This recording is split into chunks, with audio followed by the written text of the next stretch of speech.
Hi, and welcome to the course Solid Principles Primer Essential Basics for C# Developers. I'm Ganesh, and I'll be your instructor for this course. In this course, we'll explore the 5 solid principles of object-oriented design, which are the single responsibility principle, the open-close principle, list substitution principle, interface segregation principle, and the dependency inversion principle. We will take an example of a class called book service and improve its design by applying each solid principle.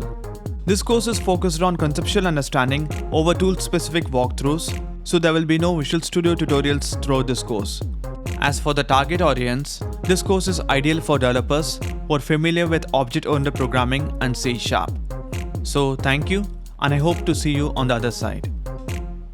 In this video, we'll learn why software design matters, and we'll talk about fixing poor design with solid principles. Every software system has two values: behavior and design. Behavior is what the software is supposed to do, meaning its functionality. So if the software is an e-commerce web application, then it should allow the users to do online shopping. Design refers to the shape and structure given to the software, how its components are laid out, and how the classes within those components are structured and interact with one another. Now, why is design necessary? Design is necessary so that we can change the behavior of the software when the requirements of our end users change. Let's say we build a piece of software that has all the required behavior but does not have a proper design. Initially, it meets the needs of the end users, but the requirements of our end users may change at any time, and when that happens, we need to change the behavior of our software.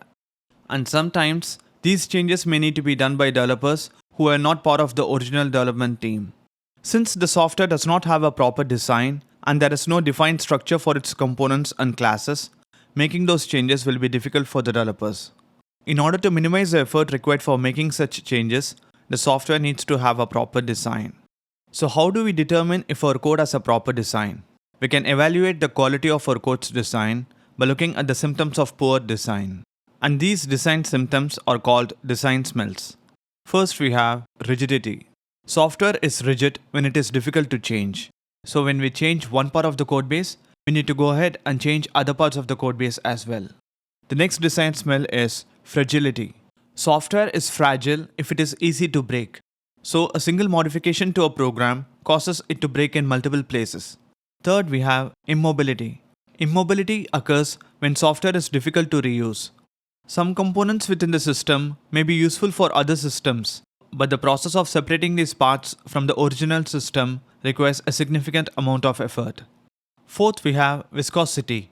Viscosity occurs when it's difficult to do the right thing. As I already mentioned, software has two values: behavior and design.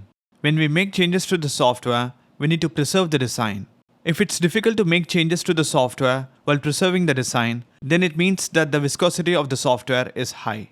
The fifth design smell is needless complexity. When there are no other design smells and we apply design principles just because we anticipate changing requirements, then we are over-designing the software. So the design may contain unused elements, leading to unnecessary complexity. Sixth, we have needless repetition. Needless repetition occurs when a piece of code repeats in multiple places, and when changes need to be made, these changes need to be applied to each repeated instance of the code. Finally, we have opacity. Opacity occurs when code is difficult to understand. Initially, the software's opacity will be low, but as time progresses and we add more code, such as more if-else logic, the software's opacity will increase. So we need to make sure that we consistently maintain low opacity. Now, all these design smells occur due to a violation of one or more design principles. So we can apply design principles to address those design smells. Now there's a set of principles that tells us how to structure classes within our application. These principles are referred to as the solid principles of object-oriented design. There are 5 such principles, and the word solid is an acronym, so the names of the principles start with each letter of the word solid. We have the single responsibility principle, open-closed principle, list substitution principle, interface segregation principle, and finally, the dependency inversion principle. For the rest of the course, we'll be discussing these principles and we'll explore them in the following order. In this video, we're going to talk about the single responsibility principle, which is simply abbreviated as SRP. The single responsibility principle states that a class should have one and only one reason to change. So if a class has many reasons to change, it violates the single responsibility principle. Now, when a class has many reasons to change, it simply means that the class is responsible for doing too many things. That is, the class has too many responsibilities or concerns, and these responsibilities or concerns are not cohesive. Let's understand this with an example. So here I have a book service class with an addBook method that takes in a book model instance, and inside that method, I instantiate a book domain entity class and invoke some domain logic, which is the isNew method, and then I persist that book using Entity Framework Core DB-Context API. So the book service class in this example has two responsibilities, business logic and data access logic. But the business logic and data access logic concerns are not cohesive. Now, what is cohesion? Cohesion is a term that refers to the relatedness of the elements of a class or module. So if the responsibilities of a class are closely related, the class is said to have high cohesion, otherwise the class is said to have low cohesion. Now, in our example, the business logic and data access logic are two separate concerns, each responsible for doing different things, so the responsibilities in our class are not cohesive, and thus the class is said to have low cohesion.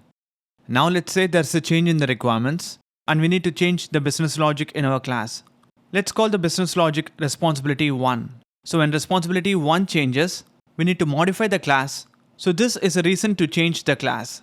Similarly, if data access logic or responsibility 2 needs to change, such as moving from Entity Framework Core to Dapper, then the class has to be modified.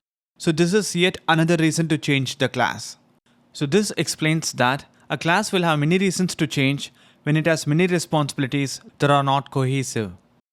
Now, why should a class have only one reason to change?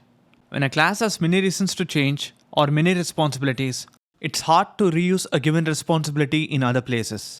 In our book service example, we can't reuse our data access logic in another service. The data access logic needs to be duplicated. This leads to the needless repetition design smell. Now, when there is a change in requirements, such as using Dapper instead of Entity Framework Core for our data access logic, those changes need to be made in multiple places. So how do we adhere to or satisfy the single responsibility principle? We extract the concerns into separate classes, each class responsible for doing only one thing. This is known as the separation of concerns principle. Back in our book service example, the class is responsible for both business logic and data access logic. Rather, the class should only be responsible for business logic, so we can extract the data access concern into a separate class. So here I have a class called book repository with an add method that takes in a book instance, and inside this method I can put the data access logic.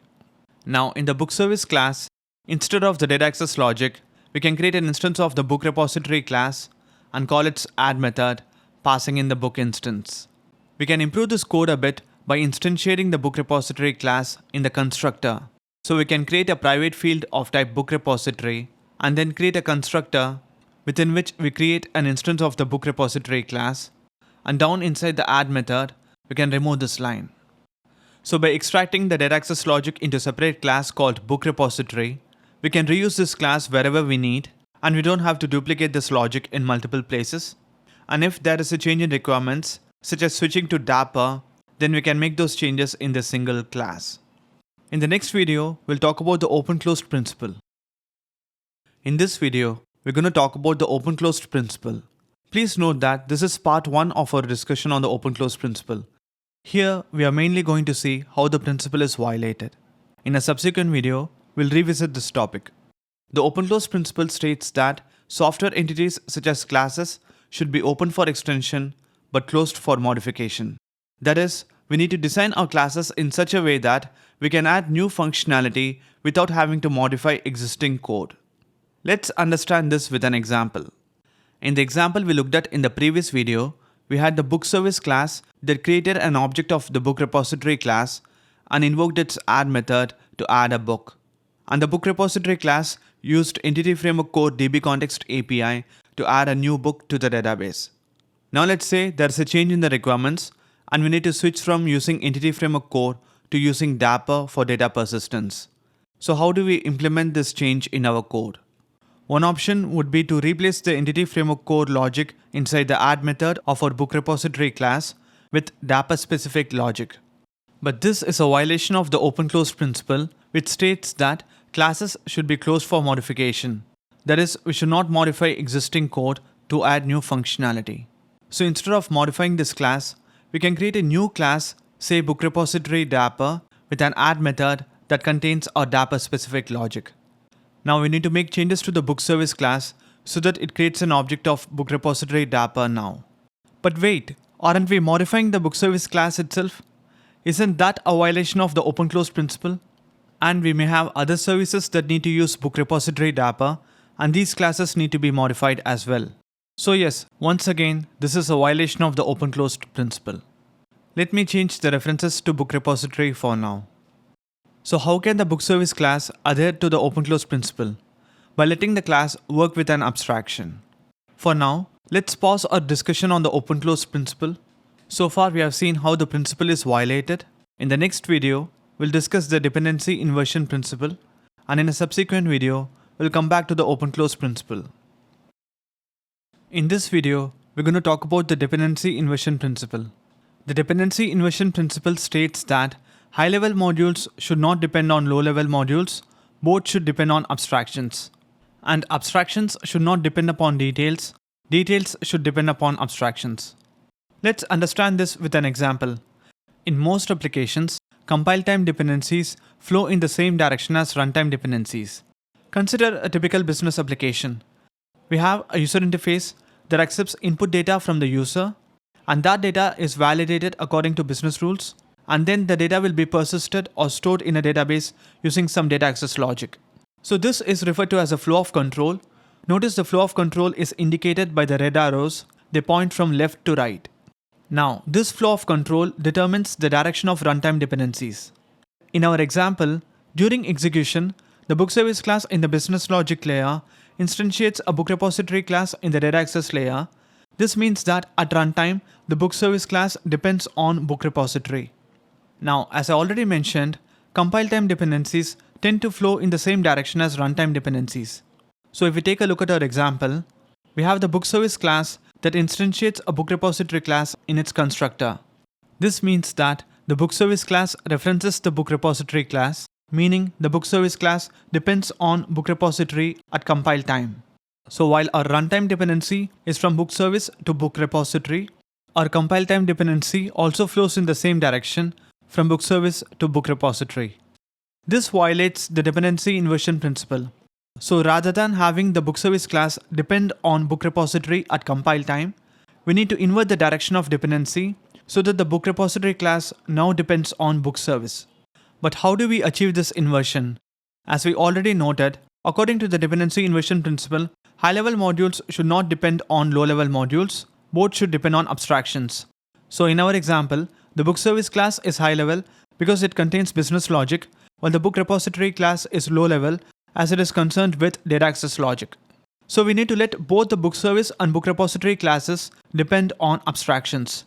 The book service class should own and use the abstraction, while the book repository class should implement the abstraction. Let's see how this works. So we define an abstraction. This abstraction can be an interface or abstract class. So let's create an interface, say iBook repository, and we need to define a member that needs to be invoked by the consumer. The consumer in our example is a book service class. So let's define the add method. This interface needs to be owned by the book service class. So it should be present in the same project as a book service class or in a project that is referenced by the book service class project. Now we can remove this book repository object instantiation, and instead of defining a field of type book repository, we need to use iBook repository. And since the book service class needs to use iBook repository, we can define a constructor parameter of type iBook repository and assign it to the repository field. And we can mark the field read-only so that it is not assigned to anywhere except the constructor. There is another way to use the iBook repository type, which is to define a method parameter of type iBook repository and use it inside the method. But we'll stick with defining a constructor parameter. Notice the addBook method calls the add method of the repository object, but this time repository is of type iBook repository, not book repository. All that is left now is to let the book repository class implement the iBook repository interface. So what have we done so far? First, we created an abstraction called iBook repository and let the book service class use that abstraction. Plus, the book service class also owns that abstraction. And finally, we let the book repository class implement the iBook repository abstraction. So this way, we have inverted the direction of our compile time dependency. So our design now adheres to the dependency inversion principle. This works at compile time. But what about runtime? When the book service class needs to be instantiated, an object of a class that implements iBook repository still needs to be created and passed as argument to the constructor. Or if you used iBook repository as method parameter, an implementation has to be supplied as method argument when the method is invoked. This can be done either manually or by using a dependency injection container or framework. So for example, if you're using ASP.NET Core, we can use ASP.NET Core's built-in dependency injection container. So in the main method, we can say builder.services.addScoped, for example, and pass as generic arguments iBook repository, book repository. So this is like saying to the dependency injection container, whenever someone asks for iBook repository, provide him with an instance of book repository. So in our book service example, whenever the book service class is instantiated, an object of book repository class will automatically be supplied as constructor argument. So this concept is known as dependency injection, and if a dependency is injected in the constructor, it's referred to as constructor injection, and if it is injected in a method, it is referred to as method injection. In the next video, we'll revisit the open-closed principle that we talked about in the last video. This is part 2 of open-closed principle. In part 1, we discussed how this principle is violated. So we had the book service class that instantiated book repository class in its constructor, and the book repository class used Entity Framework Core for its data access logic. We also mentioned that if there is a change in the requirements and we need to switch from Entity Framework Core to Dapper, we create a new class called book repository Dapper, but then we need to modify the book service class to refer to the new book repository Dapper class. And that violates the open-closed principle. In the previous video that discussed the dependency inversion principle, we had an interface called iBook repository with an add method, and we let the book service class depend on iBook repository instead of book repository, and we made the book repository class implement the iBook repository abstraction. Now, if we need to switch from Entity Framework Core to Dapper, then we can just create a new class called book repository Dapper and let the class implement the iBook repository interface and have the add method contain our Dapper specific logic. Now, since the book service class depends only on the iBook repository abstraction, it does not need to be modified. The only change we need to make is in the main method, where instead of book repository, we need to say book repository Dapper. And when the book service class is instantiated, an object of book repository Dapper will be supplied as constructor argument. So if we want to add new repository implementations, we simply have to implement the iBook repository interface. So our repository code is open for extension. And besides interfaces, we can also make our code open for extension by using abstract classes and virtual methods. Finally, the book service class is closed for modification because it depends on the iBook repository abstraction, not on a specific implementation. In the next video, we'll talk about the Lisco substitution principle. In this video, we're going to talk about the Lisco substitution principle. The Lisco substitution principle states that any implementation of an interface should be substitutable for any other implementation without affecting the correctness of the program, or subtypes must be substitutable for their base types. The first definition is in the context of interfaces, so let's see an example for that now. So far, we have an iBook repository interface that contains an add method to add a book, a book service class that uses constructor injection to inject an iBook repository implementation, a book repository class that implements iBook repository and uses Entity Framework Core to add a book, and finally, we are injecting a dependency at runtime by using a dependency injection container. Let's say we have a new requirement now. We need to be able to read a list of books. So let's add a method to the iBook repository interface called read with the return type list of book. Let's go to the book repository class and implement the interface so that we have the read method.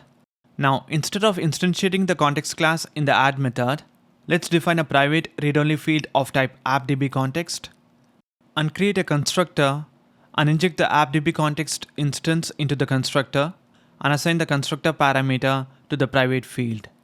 Now let's remove the context object creation inside the add method and implement the read method so that it returns a list of books. Similarly, for book repository Dapper, we need to implement the iBook repository interface so that it contains a read method with Dapper specific logic to return a list of books. Now to make the read method compile, let me add a return statement that simply returns a new instance of the list. And in the main method, let me switch back to using book repository instead of book repository Dapper for dependency injection. And finally, since our context class is injected in the constructor, let me add the required services for the context class. Now let's say we have a requirement. There is an XML book service class and it wants to read books from an XML file. But this is just a read-only operation. There's no need of writing to or updating. Now, since the iBook repository interface already contains a read method, let's say we use this interface. So inside the XML book service class, we create a private read-only field of type iBook repository and inject the iBook repository interface into the constructor and assign the parameter to the private field. Then we create a read-only book repository class that implements iBook repository and contains add and read methods. And then we can define a private read-only field of type string called file path and then provide a constructor that takes in a path and assign it to the file path field. And since we just want to read books, we don't want to add any book, we're not implementing the add method. And in the read method, let's assume there is some logic to read data from an XML file. And to make the code compile, let me add this return statement at the end. Now, the XML book service class can use the read-only book repository to read book information. Now, going back to the definition of the Liskov substitution principle, any implementation of an interface should be substitutable for any other implementation. This means that a client should be able to work with any implementation of an interface without affecting the correctness of the program. In our example, the book service client is able to work with book repository and call its add and read methods without causing the program to fail. But the question now is, will book service be able to work with read-only book repository? So let's say we add the service for read-only book repository instead of book repository. So when the book service class is instantiated, a read-only book repository instance will be injected into the constructor and its add method will be called. But we know that the read-only book repository class does not contain an implementation for the add method. It throws a not implemented exception. This is okay for an XML book service class which does not use the add method, but for the book service class, we need to have an actual implementation. So the book service class is not able to work with read-only book repository, meaning we are not able to substitute one implementation of an interface with another without causing the program to fail. And this violates the Liskov substitution principle. We'll see how to satisfy the Liskov substitution principle in the next video. But for now, we'll talk about the other definition of the principle. Subtypes must be substitutable for their base types. Let's use a toy example for this case. Let's say we have a class called base type with a property called prop1. And in the constructor, we're setting prop1 to 1. This is known as a data invariant, which is simply a condition that must be true for the lifetime of the object. Further assume we have a virtual method in the base type class called getValue that accepts two integers called num1 and num2 and returns an integer. And inside the method, we have a precondition first that checks if num1 is 0, in which case we are throwing an argument exception. Otherwise, we are adding up the two numbers and storing the result in a local variable called value. Then we are checking if value is 0, in which case we are setting value to 1. And then finally, we are returning that value. Now let's say we have a class called client that wants to consume base type. So it contains a private read-only field of type base type and injects the base type in its constructor and assigns the constructor argument in its private field. Then it contains a method called doSomething with some logic that we'll explore in a bit. And finally, let's assume it's a console application and we create an instance of the client class and inject the base type dependency manually in the constructor. And then we call doSomething on the client instance. Now the question is, will the client be able to work with the provided base type instance? When the doSomething method is invoked on the client instance, the prop1 property on the base type instance is read, and stored in the value1 variable. If you remember, we set prop1 to 1 in the constructor of the base type class. So the value1 variable will be 1, and then in the next statement, we're dividing 2 by value1, which is 1, and now the result1 variable will have the value 2. And then we are printing the result1 value to the console. Next, we are invoking the getValue method on the base type instance and passing the method arguments 1 and 0. If you have a look at the getValue method, there is a precondition there that checks if the first argument is 0, in which case it throws an argument exception. Since in our case the first argument is not 0, it will proceed to the next statement, and then we are adding up the two arguments and storing the result in the value variable. Next, we have a post condition that checks if value is 0 or resultant value is not 0, so we are just returning that value back in the next statement. And finally, we are storing the returned value 1 in the value2 variable and then dividing 2 by value2, which is 1, so the result2 variable will be 2, and then we are printing the value 2 to the console. So in other words, the client is able to work correctly with the provided base type instance. But let's say we create a class called subtype that inherits from base type, and inside that create a constructor that calls the base class constructor and then set prop1 to 0. Now if we go to the main method and substitute base type with subtype, will the program work? When we invoke the doSomething method, the method reads the prop1 property value on the subtype instance. As we know already, in the subtype constructor, we set prop1 to 0. So the value 0 will be stored in the value1 variable, and then in the next statement, we try to divide 2 by value1, which is 0 in this case. So this will throw a divide by 0 exception. So this means that the client is not able to work with the subtype instance, and this violates the list cost substitution principle. This is happening because the data invariant in the base type, where we are setting prop1 to 1 in the constructor, is not being maintained in the subtype, where we are setting prop1 to 0, causing a divide by 0 exception to occur. Let's imagine a second scenario. In the subtype class, instead of the constructor, we override the getValue method, and inside the method, we add a second precondition that checks the value of the second argument and throws an argument exception if it is 0.